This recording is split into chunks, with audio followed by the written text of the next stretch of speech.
మీకు రూపాయి ఖర్చు లేకుండా మేమే తీసుకెళ్ళి ఆపరేషన్ చేపిస్తాం. అర్థమవుతుందమ్మా? ఇప్పుడు మీరు తీసుకొచ్చి చేపించుకుంటారా మీ పాపకి?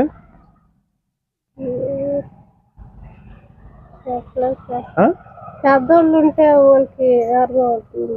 అంటే ఇంకెవరున్నారు నీకన్నా పెద్ద? వాళ్ళు ఎక్కడ లేరని చెప్తుంటే వాళ్ళు ఎప్పుడు వస్తారా? ఫోన్ ఉంది వాళ్ళకి? వస్తారు. వస్తే మాట్లాడితే మీరు ఈ పాపకి ముందు ఇమీడియట్గా ఆపరేషన్ చేపించేసుకోండి. ఎందుకంటే మీరు చూస్తా ఉన్నారు కదా, ఇప్పుడు అమ్మాయి శ్వాస కొంచెం పీల్చు ఎట్ట వస్తుంది, గబక్కన ఆడుకుంటుందా?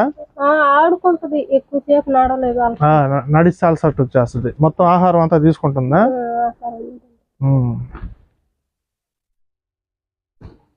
ఈ అమ్మాయి కడుపుతూ ఉన్నప్పుడు స్కానింగ్ తీపించుకున్నావమ్మా నువ్వు? అవును. అప్పుడు దాంట్లో చెప్పలా మీకు ఈ పాపకి అవయవాలు టెస్టులు చేయలా?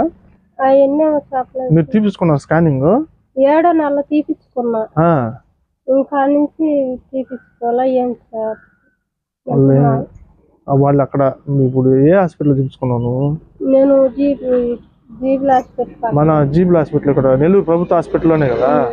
ఇది అవయవాల టెస్ట్ అని మామూలుగా చిన్నపిల్లలకి చేస్తారు. కడుపులో ఉన్నప్పుడే ఈ దానికి చిన్నపిల్లలకి మామూలుగా అవయవాల టెస్ట్ అని చేస్తారు. దాంట్లో ఏమన్నా చెప్పారా ఈ విధంగా? దాంట్లో ఏం చెప్పలా. ఎన్నో సంవత్సరం అప్పుడు తీసుకోబోతే చెప్పారు మీకు పాపకి ఈ విధంగా గుండెల్లో రంధ్రం పడిందని? ఎన్నో సంవత్సరం అప్పుడు?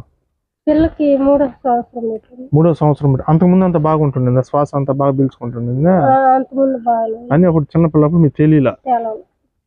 3వ సంవత్సరం టెస్టులు చేశారు. సరేమ్మా, ఈ పాప గురించి నేను ప్రభుత్వ అధికారులతో మాట్లాడి ఈ తర్వాత ప్రభుత్వ డాక్టర్లతో మాట్లాడి ఈ పాపకి ఆపరేషన్ చేస్తామంటే మీకు వచ్చి తెలియజేస్తాం. మీరు చేయించుకుంటారా పాపకి? అంటే మా పెద్దోళ్ళని అడిగి చెప్తారు. ఓకే సరేమ్మా, ఇది మా నంబర్ కూడా ఇచ్చిపోతాము, కనుక్కొని చెప్పండి, మేము ఫోన్ చేస్తాము. త్వరగా పాపకి ఆపరేషన్ చేయించుకునే విధంగా ముందుకు వెళ్ళండి అమ్మా. నా పేరు సౌటూరు శ్రేణయ్య, పిఎన్ యానాది మహానాడు రాష్ట్ర అధ్యక్షులుగా పనిచేస్తుంటాను. ఆ అమ్మాయి వచ్చేసి ఫోన్ వీడియో తీస్తుంది కదా, ఆమె వచ్చి మామూలుగా రాష్ట్ర మహిళా ఉపాధ్యక్షురాలు పిఎన్ యానాది మహానాడు. మేమేంటంటే గిరిజన నిరుపేద యానాదుల్లో చైతన్యం లేక ఇప్పుడు మీరు ఏ విధంగా ఇప్పుడు ఆ పాపని మీరు ఏం చేయాలంటే ప్రభుత్వ అధికారులు ఉంటారు, అధికారుల దగ్గరికి తీసుకెళ్ళి ఇప్పుడు జిల్లా కలెక్టర్ దగ్గరికి ఎప్పుడైనా వెళ్ళారా పాపను తీసుకొని? కనీసం ఎంఆర్ఓ దగ్గర కన్నా పాపను చూపించారా? మా పాప పరిస్థితి చూపించారా? మరి ఈ విధంగా మనకి ప్రభుత్వ అధికారులు ఉన్నారమ్మా. ఇప్పుడు మీకు ఇబ్బందిగా ఉంది, ఇప్పుడు ఇల్లు ఈ విధంగా ఉంది, వీటికన్నిటికీ మనకి అధికారులు ఉండరు. ఇప్పుడు నీకు దారిబంధరం లేదు, చూడు ఈ పరిస్థితుల్లో ఉండవు. దానికి సంబంధించిన పంచాయతీ అధికారులు వాళ్ళకి తెలియజేస్తే వాళ్ళు దీనికి సంబంధించి చూస్తారు. మనకి ఎస్టీ యానాదులకి ప్రభుత్వం ఎన్నో జీవోలు పథకాలు విడుదల చేస్తుంది.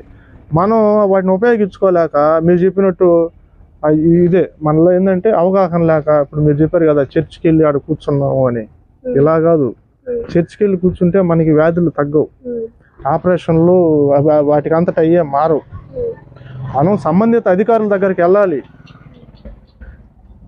వెళ్ళి ప్రభుత్వ హాస్పిటల్కి వెళ్ళి దానికి సంబంధించింది ఏంది, దాని ట్రీట్మెంట్ ఏంది, దాని టెస్టులు ఏంది, ఈ విధంగా మనం చేయించుకోలేక పరిస్థితుల్లో ఆర్థిక పరిస్థితుల్లో ఉన్నప్పుడు అధికారులను సంప్రదిస్తే, ఒక జిల్లా కలెక్టర్ గారిని సంప్రదిస్తే మీకు ఆయన భరోసా కల్పిస్తాడు.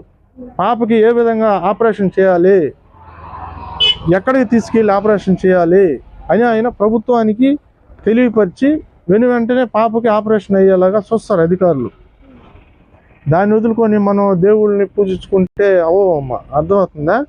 అందుకోసమే మేమేం చేస్తున్నాం అంటే ఈ మన ఆంధ్రప్రదేశ్ రాష్ట్రంలో ఆయా జిల్లాలు మండలాలు తిరుగుతూ మనవలలో చైతన్యం తీసుకొస్తూ Aadhaar, ration, health, job card లేని వాళ్ళకి తీసిస్తూ ఇలాంటి చిన్నపిల్లలు, పెద్దలు, వృద్ధులకి అనారోగ్య కారణాలు ఉండే వాళ్ళని ఎంతోమందిని హాస్పిటల్లో ట్రీట్మెంట్ నెలల తరబడి ఉండి ఆపరేషన్లు కానీ మొండి రోగాలు కూడా చికిత్సలు చేపించి వాళ్ళ ఇళ్ళకి డిశ్చార్జ్ చేసి ఇళ్ళకాడ ఇచ్చిపెడుతున్నాం క్షేమంగా. ఇది మీ పాప విషయం మా దృష్టికి వచ్చింది, అందుకోసం మేము ఇక్కడికి వచ్చాం. అర్థమైందా? దీన్ని మేము వెంటనే అధికారుల దృష్టికి, ప్రజాప్రతినిధుల దృష్టికి తీసుకువెళ్తాం. తీసుకువెళ్ళి పాపకి ఆపరేషన్కి మేము అంటే అధికారులు మేము సహకరిస్తామంటే మీ దగ్గరకు వస్తాం, వెంటనే పాపను తీసుకురండి, ఆపరేషన్ చేయించుకోండి. అది మేము మీకు ఫుల్ భరోసా మేము ఉంటాం. సరేనమ్మా, ధైర్యంగా ఉండండి. ఆ పాపకి ఏదైనా భయపడబాకండి. ముందు పాపకి ఆపరేషన్ చేయించేసుకోండి.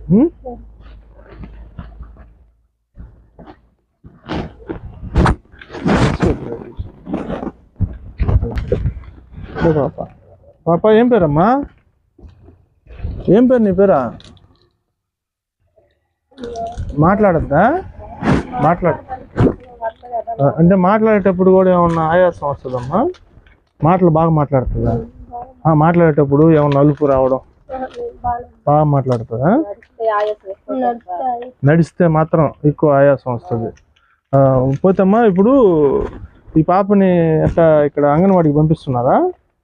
పంపిమన్నారు. ఎంత దూరం ఉంది ఇక్కడ నుంచి అంగన్వాడి స్కూలు? ఊళ్ళోకి పోవాలి. అంటే అక్కడికి తీసుకెళ్ళలేక పాపని ఏంటి అమ్మాయికి ఇంకా అంగన్వాడి తరపున ఏం రావట్లా? గుడ్లు కానీ పాలు కానీ ఈ మధ్య వస్తున్నాయి. ఇప్పుడు బళ్ళెక్క పడుతుంది. బళ్ళెక్క అంతకుముందు ఇస్తున్నారా? అంతకుముందు ఇస్తున్నారు. ఇప్పుడు 6 సంవత్సరాల పాపకి. సరే అమ్మా, మీరు ధైర్యంగా ఉండే దీన్ని మేము ప్రభుత్వ అధికారుల దృష్టికి తీసుకెళ్ళి ఈ పాపకి వెంటనే ఆ గుండె ఆపరేషన్ చేసుకునే దానికి మేము కూడా విషయం కనుక్కొని మీకు తెలియపరుస్తాం. వెంటనే ఆపరేషన్ చేయించుకోండి. అంతేగాని గుళ్ళు గోపురాలు అంటూ దేవతలు ఉంటారు, అన్ని మతాలు ఉన్నాయమ్మా. అందుకోసం అని చెప్పి మన వ్యాధులకి వాళ్ళు నయం చేస్తారంటే చేయరు. మనమే వెళ్ళాలి, చేసి చూపించుకోవాలి. ఈ పిల్లోడికి ఏందమ్మా ఇదంతా నెత్తి మీద అంతా ఇది ఉంది, దానికి ఏమైనా ఆయిల్మెంట్ రాస్తుండవా?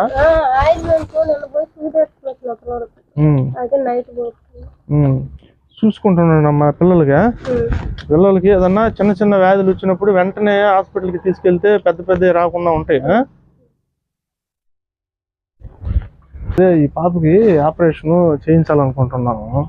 ఆ అమ్మాయి భయపడుతుంది, మీరు ఏమైనా చెప్పగలుగుతారా?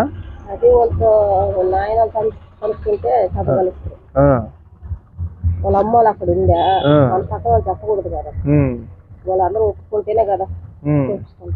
అంటే ఒప్పుకునేదంటే ఇప్పుడు ఎవరి పార్టీ కోళ్ళు అక్కడక్కడ తోటల్లో గెట్టల్లో వెట్టి చాకిరి చేసుకుంటా ఉంటున్నాం మన వాళ్ళు. అర్థమవుతుందా? బిడ్డల పరిస్థితి ఇక్కడ వదిలేసారు, అంతేనా కదా? ఇప్పుడు మీ పాపకి ఆపరేషన్ చేయాలంటే వాళ్ళకి అక్కడ పర్మిషన్ ఎవరు ఇవ్వాలా? మీ వాళ్ళు రావాలంటే అమ్మా ఇద్దరు పర్మిషన్ ఇవ్వద్దా? మీ బిడ్డకి బాగాలేదంటే వాళ్ళు పంపిస్తారా? పంపించినప్పుడు వాళ్ళు వెంటనే పిలిచి పాపతో మాట్లాడుకొని మా నెంబర్ ఇస్తాం, వెంటనే ఫోన్ చేయండి నాకు అమ్మా. అంతేగాని పిల్లల గురించి కూడా మనం బిడ్డలు కనుక్కోవడం కాదు, మన కన్న తర్వాత పిల్లల ఆరోగ్యాల పట్ల కూడా చూసుకోవాలా, వాళ్ళ ప్రాణాల పట్ల కూడా మనం శ్రద్ధ వహించాలా. పనులు ఎప్పుడు ఉండే పనులు అవి, అంతే కదమ్మా.